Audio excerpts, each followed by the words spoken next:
tengo ya por aquí a Graciela.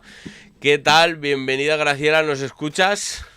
Sí, os escucho bien. ¿Me escucháis? Perfecto, sí, te escuchamos, ya estás en directo, viéndote el personal. Bueno, Graciela, vamos a charlar un poco. Veníamos charlando de una cosa tan divertida como el lambarato. Vamos a charlar de una cosa más luminosa que nos vienes a proponer tú, y es de estas jornadas que se hicieron este fin de semana. A mí el nombre me parece bien, me parece que esta crítica que hacen muchos al decrecimiento de que no es sexy políticamente, creo que escogisteis un lema bastante bueno, que es Decrece Co. Pero antes de ir con eso, cuéntanos un poco por qué por qué motivación surgieron estas jornadas y qué objetivos intentabais cumplir con ellas.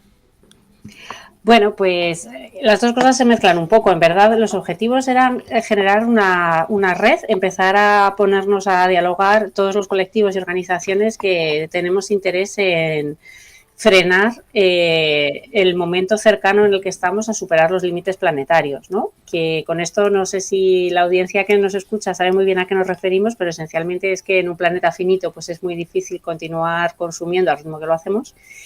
Y bueno, como esa es una de las cosas que tristemente promueve el capitalismo, que es el sistema imperante, pues es muy difícil mantenerlo a largo plazo, y yo creo que éramos demasiadas ya viendo que esto es insostenible, y bueno, pues digamos que de un diálogo conjunto de distintas entidades, colectivos, organizaciones que estamos en Aragón, surgió la necesidad de conocernos un poco mejor, y a la que nos conocíamos un poco mejor pensamos que era muy bueno poder compartirlo con más gente, con una escala de personas más amplia.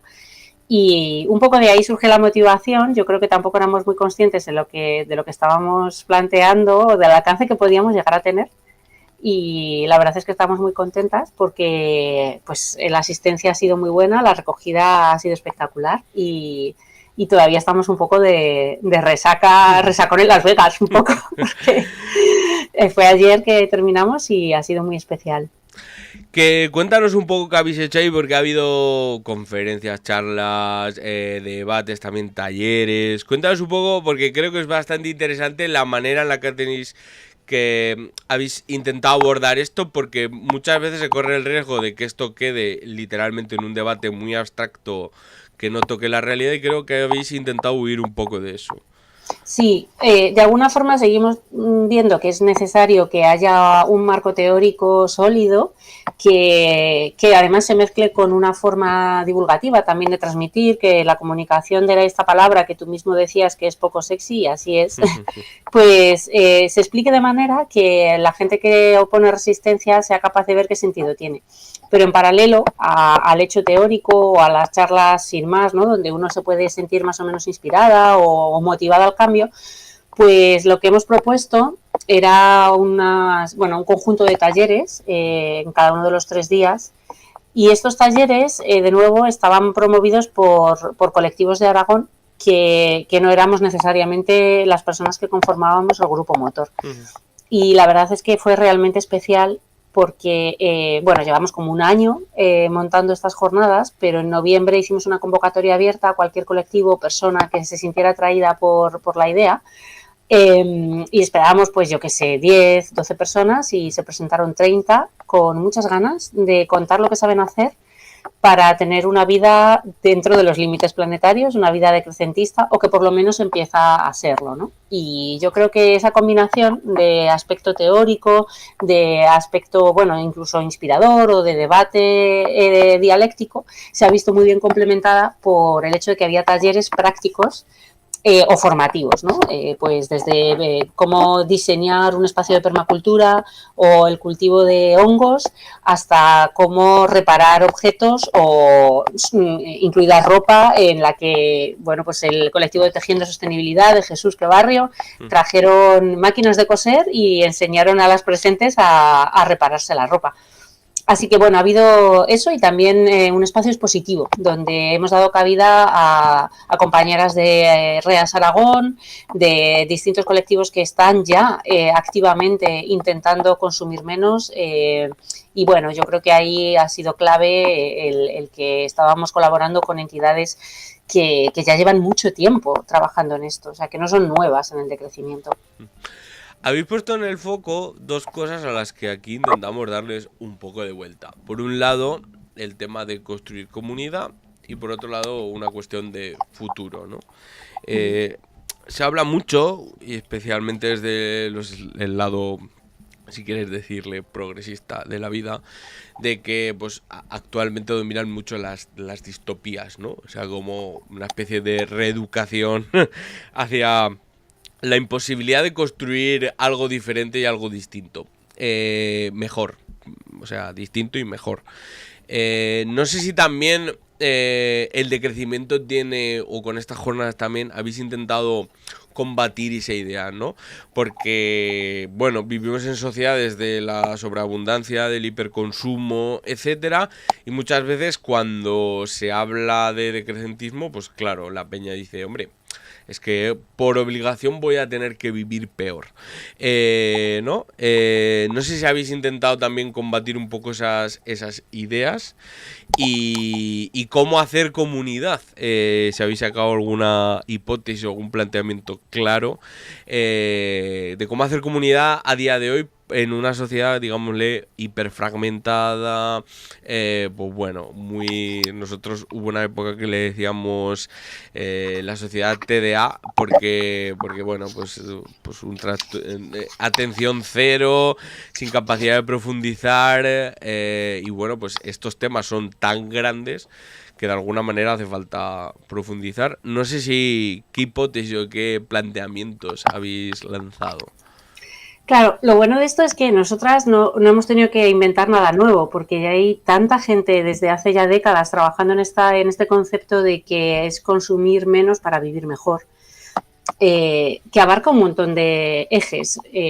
Trabajar menos para vivir mejor, tener un ocio más pleno, alejado de un mundo digital. Todas estas cosas se están trabajando desde hace décadas y a su vez están cristalizando, y eso conecta un poco tanto con lo que me acabas de preguntar ahora, David, como con la pregunta previa, con un movimiento estatal. Hay un foro social más allá del crecimiento que se lleva moviendo desde hace un año aproximadamente, con un primer encuentro en el Congreso de los Diputados, facilitado por una agrupación política, pero desde luego movido desde la sociedad hacia arriba, ¿no? Y todo el rato abunda esta idea, que es muy enriquecedora y muy poderosa, de la vida buena.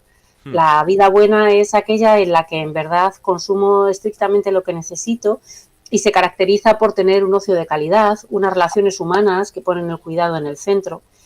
Y claro, todo esto es en este mundo, como tú dices, del TDA, que me parece que está muy bien descrito, es un espacio, como decían nuestras ponentes inaugurales, para resistir, porque el consumo, el capitalismo está permanentemente apoderándose, apropiándose de nuestros espacios, ¿no? de recreo, de alimentación, de salud, y a la vez para construir. Así que son las dos cosas. Tenemos que ser fuertes y resistir, y a la vez tener la disposición de construir. Y esa vida buena, yo creo que todos sabemos lo que es. Esa vida buena es tener de entrada tiempo, que es lo que menos tenemos. Poder vivir de una manera tranquila, que nunca va a ser peor que esta vida frenética en la que estamos. Y bueno, ya bajando a cosas concretas, pues cada comunidad, cada colectivo, cada comunidad de vecinos incluso, ¿no? Sabrá qué es lo que tiene que hacer para que su vida sea buena consumiendo menos. No se trata de decirle a la gente que sí, ¿no? Consume menos carne o consume menos energía eléctrica. Puede ser eso en un momento determinado, pero sobre todo lo que es repiensa cómo es tu día a día, de manera que optimices la vida buena, o sea, que esté llena de cosas que te causan satisfacción.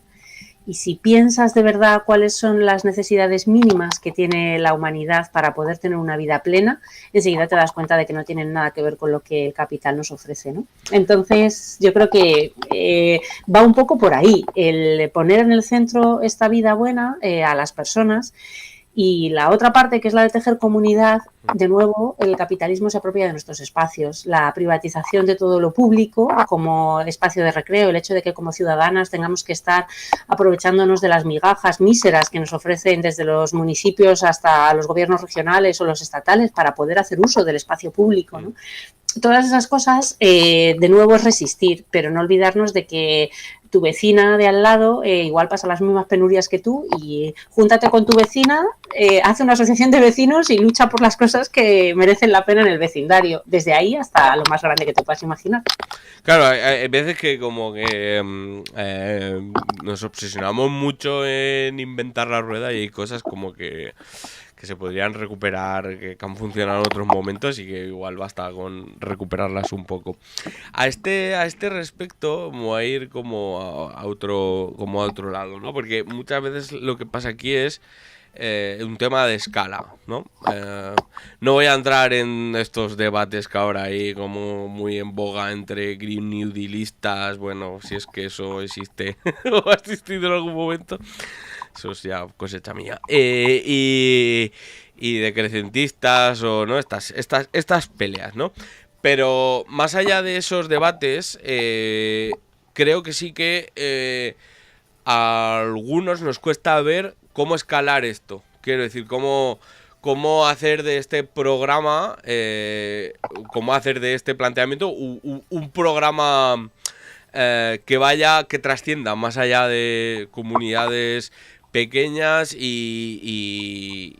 bueno, y de alguna manera cómo escalar eso. Entonces, no sé si también ha aparecido esa preocupación dentro del foro y de las jornadas, y no sé si veis cada vez más en sintonía las distintas fuerzas políticas o actores políticos en estos planteamientos. Claro, necesariamente. Hay siempre esta necesidad de decir, bueno, aquí estamos 260 inscritas, que somos solo un porcentaje pequeño de la población de Aragón, y ni siquiera porque muchas venían de fuera, y aquí estamos todas, somos un grupo coherente, sin sesgo, ¿no? Que además perseguimos lo mismo, que es vivir bien con menos y tal. Pero claro, ¿cómo escalas esto en una realidad que además, dadas las circunstancias sociopolíticas y geopolíticas actuales, es crítica, ¿no? Realmente creo que es difícil buscar un pasado reciente en el que haya sido peor. Entonces, reciente quiero decir, ¿no? Sí, sí. Entonces, claro, escalarlo, por ejemplo, a una implementación a nivel estatal no es algo que nosotras de entrada en estas primeras jornadas hayamos abordado. Nos interesaba mucho saber quiénes éramos y hasta qué punto podemos continuar con algo que sea el siguiente paso.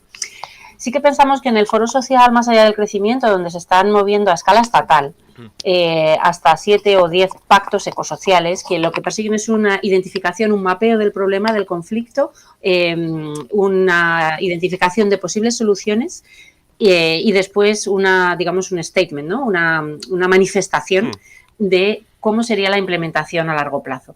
Claro, ¿qué agrupaciones parlamentarias pueden acoger esto? Pues necesariamente las que tengan una visión más progresista, que pongan la conservación del medio ambiente y, por tanto, necesariamente de la vida de las personas en el centro, con muy poco interés por la macroeconomía y mucho interés en la microeconomía. Y, desde luego, David, yo no estoy en condiciones de decir que vaya a ser fácil. No, Lo que sí que está claro es que varios de nuestros ponentes manifestaron, y yo creo que todas estábamos ahí de acuerdo, que los cambios no son lineales. Es decir, las sufragistas o el apartheid caen, por supuesto, porque hay una presión permanente, una situación política que así lo invita, pero no es sumar, es multiplicar. Y en ese sentido es un cambio exponencial. Así que cuando se da un cambio abrupto que somos incapaces de predecir cuál va a ser, hay que estar ahí. Hay que estar preparadas con lo que sea necesario para que esos pactos ecosociales alcancen los sistemas de gobernanza democráticos, si es que la democracia sigue funcionando. Bueno, sí, casi el reto es casi que la democracia funcione medianamente. Sí, bueno, aquí ya se abre un melón bastante interesante que hemos tocado de vez en cuando nosotros tenemos una newsletter donde le damos vueltas a alguna que otra cosa, ¿no? la capacidad que tienen o la pérdida de capacidad de planificación que tienen y de planteamiento a largo plazo de las democracias y bueno, no es cuestión de abrir un poco el debate en esto, pero está ahí, al final es un poco eso. Sí queda la sensación de que esto igual algún monoter nos tira piedras, pero creo que la transición ecosocial, ecosocialista, como eso se va a hacer sí o sí. La dispuesta está un poco en qué salida se le da. Si es una salida, digámosle, autoritaria y restrictiva, que es lo que está planteando en gran medida y bélica y tal, la ultraderecha y compañía, y una salida democrática. No sé si muchas veces da la sensación de que dentro de esa salida democrática muchas veces se exacerban las diferencias entre los distintos actores y se podría ir tirando con una agenda más o menos coherente poco a poco, y si eso de alguna medida también ha atravesado algún debate de los que habéis tenido estos días. Claro, o sea, a una escala, digamos, de política parlamentaria o de política de Estado, no hemos profundizado, pero sin duda todas las tensiones que se plantean son al final cuestiones políticas, o sea que eso es así, no, ¿sabes? No tiene otro planteamiento. De alguna manera, yo creo que la parte más central que nosotras vemos o que de las cosas que podríamos deducir, sin haber hecho todavía una metabolización, David, de todo lo que hemos vivido este fin de semana, ¿no? Que yo todavía estamos, o sea, yo soy solamente una persona del grupo motor, estábamos 12 o 13 personas y aún no hemos digerido, pero mi sentir es que el abordaje de esas tensiones siempre va a partir del tejido comunitario. Y en ese sentido ha habido una serie de conceptos muy bonitos planteados por distintos pensadores, pero una de ellas estaba presente, Carmen Madorrán, que nos hablaba de un hecho, de 3 ideas, ¿no? Muy chulas. Y una de ellas, que yo me la apunté, estoy pasando las hojas del cuaderno para formularla bien, era la de la ampliación de la comunidad moral. No era de ella, es de Anne Haraway, y ella lo que proponía es que ¿cómo hacemos, ¿no? Para acercarnos a otras entidades vivas que tienen planteamientos o formas de habitar el mundo completamente distintas a las nuestras. Ella se refería sobre todo a generar parentescos raros con otros seres vivos, pero en mi caso yo no paraba de pensar generar ese parentesco con las personas con las que necesariamente yo voy a estar muy alejada políticamente. Claro.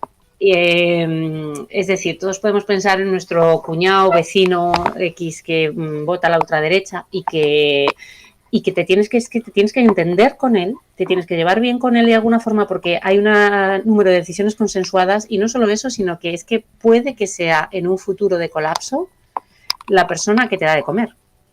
Entonces, ¿sabes? En esa relación de uno a uno, a escala pequeña, yo creo que la ciudadanía está bastante más preparada para alcanzar consensos y acuerdos que la clase política. Si alcanzáramos un triste escenario autoritario, autocrático, en el que tenemos poca capacidad de elegir, nunca hay que descartar que haya uno de esos cambios abruptos, sí, en los que normalmente podemos llamar revolución, ¿no? En donde algo sucede que cataliza un cambio abrupto. Eso conviene estar atento, porque yo creo que es algo que podemos ver en otros lugares del mundo que están al borde de esa crisis, ¿no? Pienso ahora en Argentina, pero puede haber otros. En Argentina vienen del futuro, que dijeron los Goya, un poco sí. Exacto. O sea, de alguna manera este es un grupo motor que ha desencallado en estas, o que se ha puesto como objetivo estas primeras jornadas, pero ¿tenéis visos de continuar en el futuro, plantear otras jornadas, otros caminos, otras vías? Sí, a ver, esa es una pregunta constante. En el cierre lo que transmitimos es que vamos a generar una síntesis de todo lo vivido en estas jornadas y nos gustaría que, por supuesto, esto tuviera continuidad. Aragón Decrece, que es el nombre que nos hemos puesto las personas que estábamos allí, que ya no representamos a otros colectivos, sino que somos nosotras mismas en esta entidad. Básicamente lo que queremos es que haya más gente a la que le damos voz, de todas las que asistieron a las jornadas y también de los talleristas. Había muchas personas que ya están actuando desde el decrecimiento, entonces no hay por qué negarlos ni transformarlos en otra cosa, ya están ahí.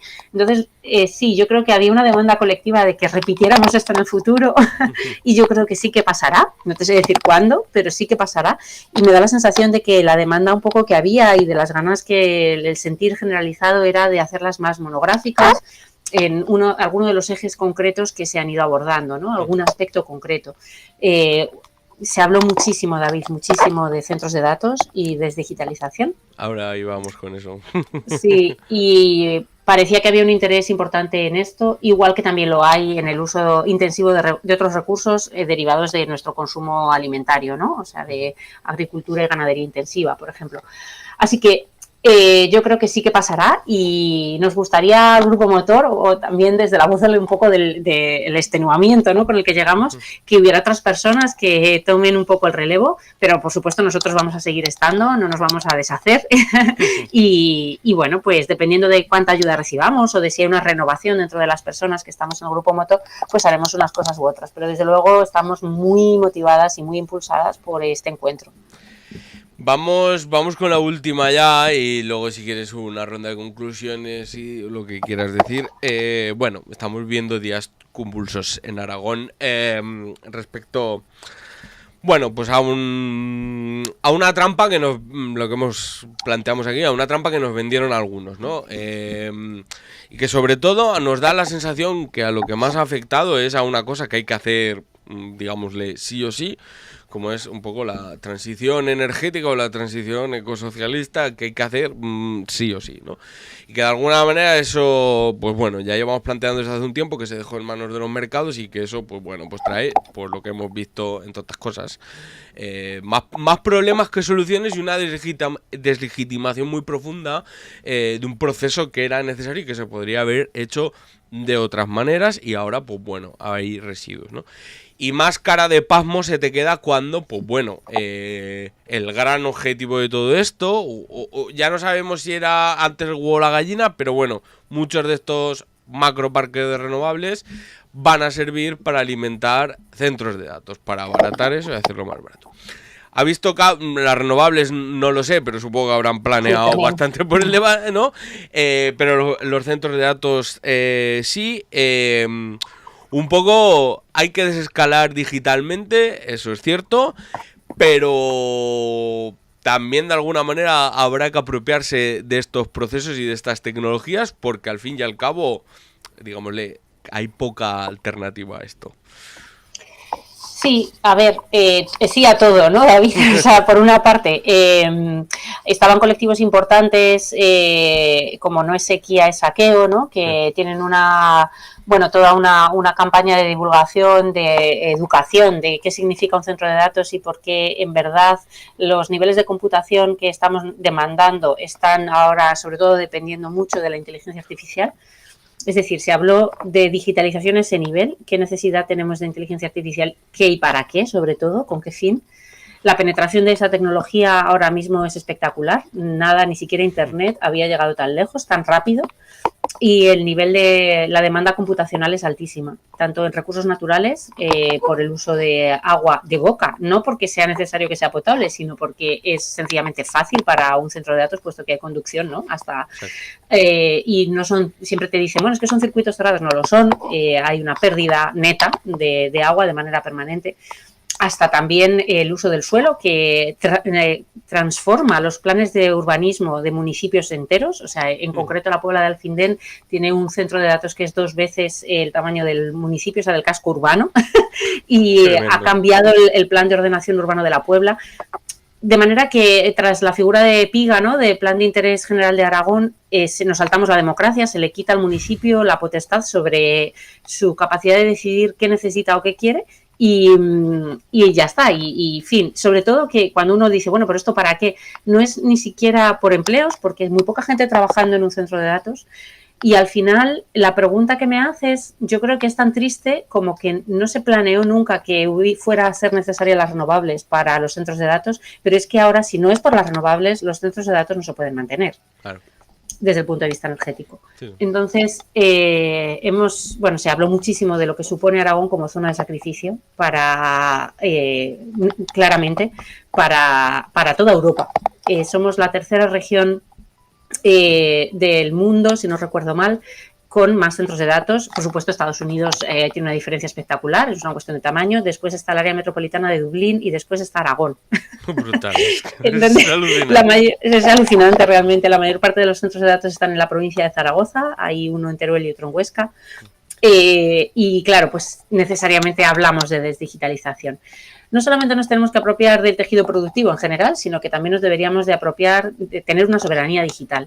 Y esa soberanía digital pasa por muchas cosas. Pasa por utilizar software libre, hardware libre, siempre que sea posible.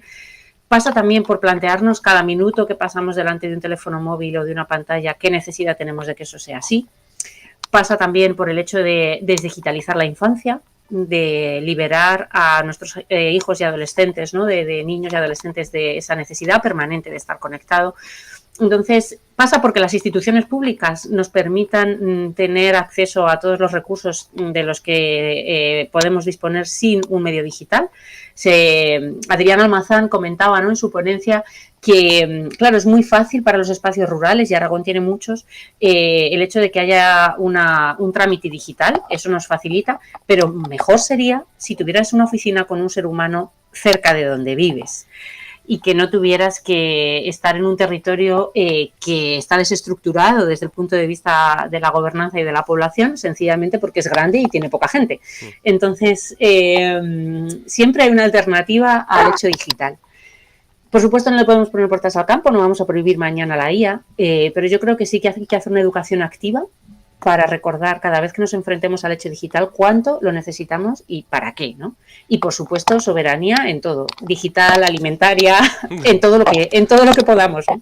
Sí, nosotros solemos decir que da la sensación de que Aragón se está vendiendo un poco a cachos, porque hablabas de soberanía alimentaria y prácticamente los fondos de inversión se están haciendo con medio campo aragones, por poner más ejemplos, ¿no? Como que está en los late neoliberalism que se dirían, ¿no? Están ya en plan Terminator total. Entonces, ahí lo que nos sucede alguna vez es como, ¿no?, como su distopía pesa mucho más, a pesar de toda la mierda que conlleva, continúa siendo mucho más potente, no solo políticamente, sino socialmente. Hay mucha más gente que confía en eso que en otras cosas, ¿no? Y ya con esto cierro ya. ¿Qué le falta a los horizontes de crecimiento si tantos beneficios nos reportan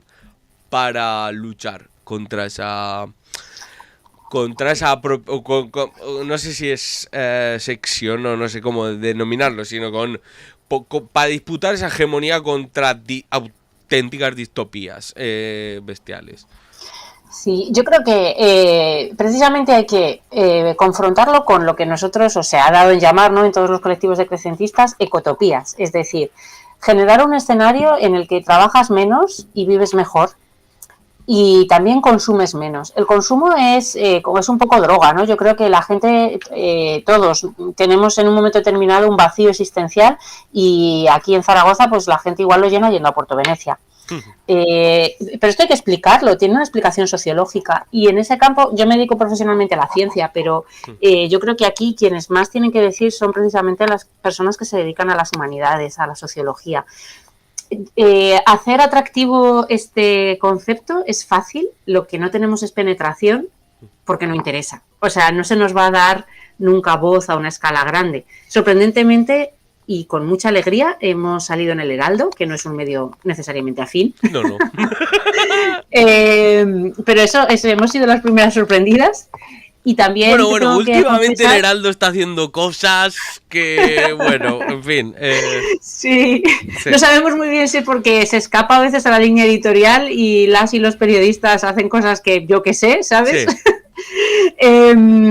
O por qué está siendo. También puede ser que, y con esto un poco intento responder a tu pregunta, hay un hartazgo generalizado, ¿no? También la acumulación permanente bueno, pues de prohibición, ¿no? De alguna forma dictadura, de censura, hace que las trabajadoras se calienten y se enfaden. Entonces, en ese sentido, yo creo que hay que aprovechar eso y en cada una de las demandas claras que hay ahora mismo para que Aragón sea un sitio mejor, hay que recordar que en casi todas ellas la solución pasa por consumir menos. Pasa porque se desdoblen los puestos de trabajo. Es decir, alguien decía, es que no entiendo cómo podéis proponer que se trabaje menos. Entonces, en un médico, ¿no? Si quitas al médico, claro, pues que pones a otro. O sea, ahí es obvio. Básicamente desdoblas el número de trabajadoras y así una médica no tiene que hacer una guardia de 24 horas. La puede hacer de 12 a lo mejor, ¿no? Claro, ¿y con qué dinero? Pues es que la distribución de la riqueza está tan mal hecha que no es muy difícil imaginarse cómo recortas en gasto militar para hacer algo para lo que además ya tiene soberanía como Estado, ¿no? Fácil no es y es totalmente un contradiscurso. Pero como te digo, David, yo estoy convencida de que tenemos que estar ahí, no parar, manos a la obra en todo momento, porque en cualquier instante va a ser necesario que ese cambio esté preparado y tenemos que tener la solución ahí, para que esa transición sea de verdad justa socialmente. Pues bueno, con estos deseos y este planteamiento que por supuesto desde aquí bancamos fuertemente, pues nada, Graciela, no sé si tienes alguna conclusión para cerrar o quieres animar a participar, cómo pueden colaborar con Decrece Eco y tal, pues Sí, bueno, nada, dentro de poco, y te puedo hacer llegar por si en otra sí. edición de este podcast te apetece compartir, mandaremos o distribuiremos las conclusiones de nuestro trabajo, por supuesto, con muchas ganas de que otras personas se unan. Y sí, una de nuestras conclusiones es que si ya estás en un colectivo y siempre estás diciendo, joder, es que no conseguimos nada, no cejes en tu empeño. Este espacio de radio que tú tienes es esencial. Bueno. pero y tantos otros, quiero decir, cada una desde nuestro espacio, nos tenemos que reconocer, volver a reconectar y salir siempre que se pueda a la calle a demandar lo que nos corresponde como ciudadanas. Y sí, básicamente una vida buena es lo que yo reclamo y eso pasa por consumir menos y vivir más. Así es. Pues nada, muchas gracias, Graciela. A ti.